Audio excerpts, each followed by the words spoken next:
काशीपुर गांव में कालू नाम का एक व्यक्ति अपनी पत्नी सविता के साथ एक छोटे से घर में रहकर अपना जीवन बसर कर रहा था। कालू की गांव में एक दुकान थी जिसमें वो मटन बिरयानी बनाकर बेचा करता था। पूरे गांव में केवल कालू की ही एकमात्र मटन बिरयानी की दुकान थी, इसीलिए सब उसी की दुकान पर मटन बिरयानी खाने आते थे। कालू 30 रुपए प्लेट बिरयानी बेचता था। एक दिन सवेरे वो सोचता है, बस इसी तरह लोगों की भीड़ मेरी दुकान में लगी रहे और मेरा कारोबार इसी तरह चलता रहे। तभी सुमित नाम का एक व्यक्ति आता है और 2 प्लेट बिरयानी खाकर कहता है, कालू भाई ये लीजिए 2 प्लेट के 60 रुपए। बिरयानी तो बहुत ही स्वादिष्ट है आपकी। शुक्रिया भाई, सब आप लोगों की कृपा है। अच्छा कालू भाई, कल मैं शहर गया हुआ था, वहाँ मैंने एक ढाबे पे मटन बिरयानी खाई, वो भी 100 रुपए प्लेट, और वो भी ऐसी कि एक निवाला खाते ही मुंह का स्वाद बिगड़ गया। और यहाँ आपकी दुकान में 30 रुपए प्लेट खा के मन को सुकून मिल जाता है। आपकी मटन बिरयानी बड़ी ही स्वादिष्ट होती है। अच्छा भाई, ये सब तो आप लोगों की दुआ है। तभी सुमित वहाँ से चला जाता है। 100 रुपए प्लेट मटन बिरयानी, वो भी खराब, और मैं यहाँ इतनी स्वादिष्ट बिरयानी 30 रुपए में प्लेट भर के बेच रहा हूँ, और इसमें तो मेरा ही नुकसान हो रहा है। अब से मैं भी 100 रुपए प्लेट बेचूंगा ताकि मेरे पास भी ज्यादा पैसे आए। अब कालू को भी इतने ग्राहक देखकर लालच आ गया था।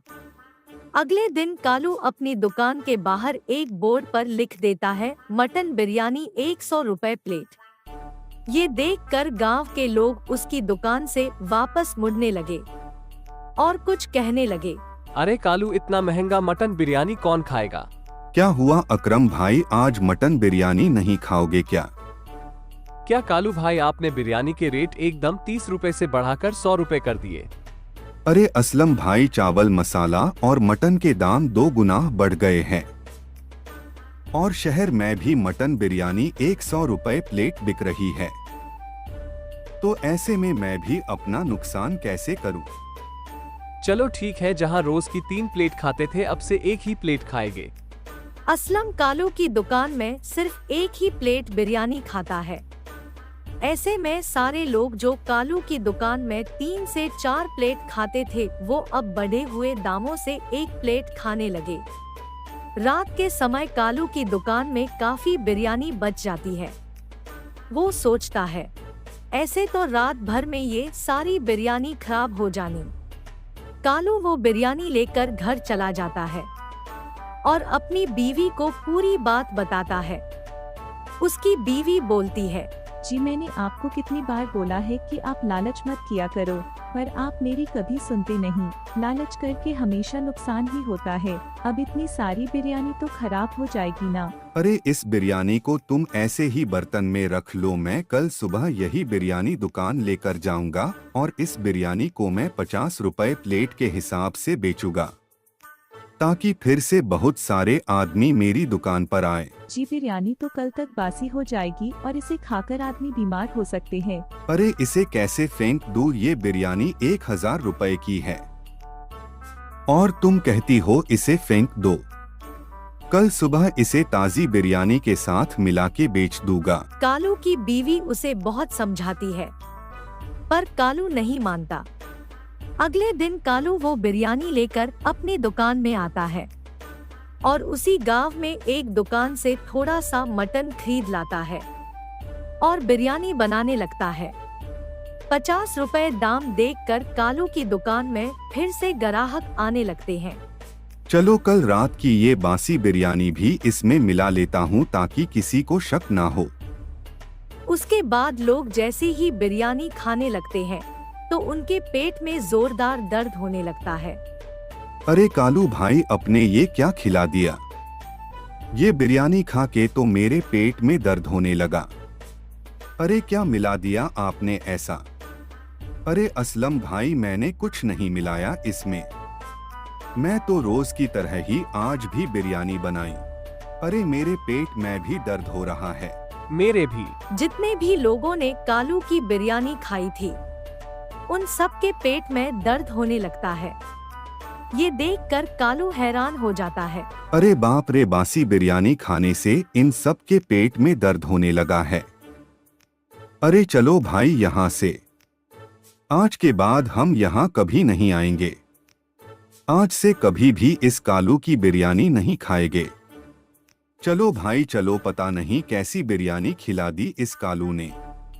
इस तरह से सब लोग वहाँ से बिना पैसे दिए ही वापस चले जाते हैं। अरे मेरे ग्राहक तो मुझसे नाराज हो गए हैं, अब मेरा कारोबार कैसे चलेगा? ये क्या कर दिया मैंने क्यों मिलाई बासी बिरयानी? लोगों ने मुझे पैसे भी नहीं दिए। कालू सारा दिन दुकान में बैठा रहा, पर उसकी दुकान में एक भी ग्राहक नहीं आया। ऐसे ही कई दिनों तक चलता रहा। मुश्किल से 3 से 4 ग्राहक ही दुकान में आते थे। उसके बाद कालू का पूरा कारोबार बर्बाद हो गया। वो जितनी भी बिरयानी बनाता वो उसे शाम को फेंकनी पड़ती थी। एक दिन रात को कालू उदास बैठा था।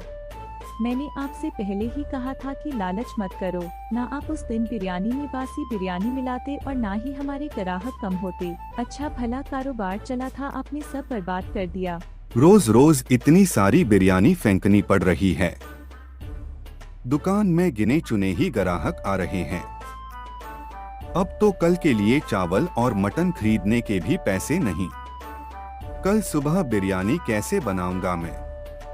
सुनिए जी, आप ये कारोबार छोड़कर कोई दूसरा कारोबार ईमानदारी से शुरू कर दीजिए। तभी कालू के घर पे एक व्यक्ति आता है। वो कालू से कहता है, कालू भाई, मेरी बहन की कल शादी है, शहर से बारात आ रही है। आपको कल 200 लोगों के लिए बिरयानी लेकर आना होगा। और बिरयानी ऐसी बननी चाहिए कि लोग अपनी उंगलियां तक चाटने लगे। बोलो कालू भाई, बन जाएगी ना ऐसी बिरयानी? 200 प्लेट बिरयानी, इतना बड़ा ऑर्डर? हाँ कालू भाई बताओ, बन जाएगी ना? हाँ भाई बन जाएगी, पर एक प्लेट की कीमत 100 रुपए लूंगा। ठीक है कालू भाई, मैं आपको 200 रुपए प्लेट के हिसाब से पैसे दूंगा, पर बिरयानी ऐसी होनी चाहिए कि आदमी अपनी उंगलियां तक चाटते रह जाए। ये लीजिए 200 रुपए प्लेट के हिसाब से 20,000 रुपए, बाकी के 20,000 मैं आपको कल बिरयानी बनने के बाद दे दूंगा। इसे आप एडवांस के तौर पे रख ले। अच्छा मैं अब चलता हूँ। मोहित कालू को 20,000 रुपए दे के चला जाता है। ये देखो, मुझे एक ही दिन में 40,000 का ऑर्डर आया है। जी देखा आपने, खुशियों ने कैसे हमारे दरवाजे में एकदम कदम रखे। बस अब आप ईमानदारी से मटन बिरयानी बनाइए और उसके बाद बचे पैसों से ईमानदारी से दुकान में मटन बिरयानी बनाए। हाँ ठीक कहा, कल सुबह सबसे पहले मुझे शहर जाके चावल लेने हैं। सुबह कालू शहर जाके चावल लेने जाता है। सेठ जी, मुझे 50 किलो चावल दे दो, जो मैं हमेशा आपसे लेता हूँ। कालू, वो चावल अब 50 रुपए से बढ़कर 60 रुपए हो गए हैं। अच्छा, इस तरह से तो मुझे कुछ भी पैसे नहीं बचेंगे। ऐसा करता हूँ कि 60 की बजाय 30 रुपए किलो वाला चावल खरीद लेता हूँ। मुझे पैसे भी बच जाएगा और किसी को पता भी नहीं चलेगा। कालू को अब भी लालच था। वो 30 रुपए किलो वाला चावल खरीद लाता है, जो बिल्कुल भी अच्छे नहीं थे। चलो अब मटन खरीद लेता हूँ। एक काम करता हूँ, 50 किलो मटन के बदले 10 किलो मटन ही लेता हूँ और उसमें 40 किलो सस्ते वाले सोयाबीन डाल दूंगा। किसी को पता भी नहीं चलेगा। अब कालू सब सामान लेकर घर आ जाता है और शाम होने से पहले सारी बिरयानी बना देता है। रामू ने सारी बिरयानी केवल 10,000 रुपए में बना दी। शादी में लोगों को बिरयानी परोसी गई। लोग मोहित को बहुत बातें सुनाने लगे।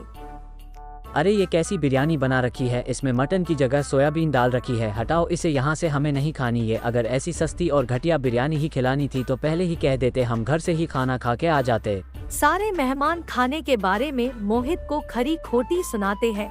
अब मोहित को बहुत गुस्सा आ जाता है और वो कालू के घर आ जाता है और कालू को बोलता है, इतनी सस्ती और घटिया बिरयानी बनाने की क्या जरूरत थी कालू? मैंने तुम्हें प्लेट के 2 गुना पैसे दिए थे, फिर भी तुमने घटिया बिरयानी बनाई। सारे मेहमान बिना खाए घर से चले गए। तुम्हारे कारण मेरी बहुत बेइज्जती हुई है। चलो अब मेरे सारे पैसे वापस करो। मोहित कालू के घर पर बहुत तमाशा करता है।